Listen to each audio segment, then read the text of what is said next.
Welcome to Widiopedia, the first video encyclopedia. An automobile is a motorized road vehicle used to transport people or goods. The main purpose of the car is to perform transportation. It moves mainly by land.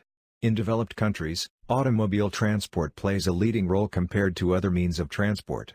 Most modern cars have four wheels, liquid or air cooling of the engine and internal combustion engine. Hybrid cars are also being developed.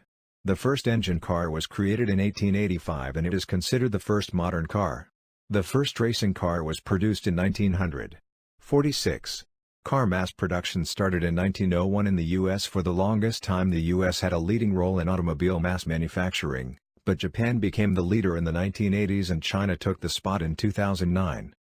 Automobiles can be divided into categories by size, body style, propulsion system, engine type, engine fuel type, engine positioning, drive type and by layout. Most automobiles run on gasoline and it makes a negative impact on the environment. Modern cars are equipped with additional features in order to improve efficiency and comfort. These include air conditioning, safety features, airbags, seatbelts, etc., lighting, navigation, entertainment elements, etc. Thanks for watching. For more information visit our website widiopedia.com.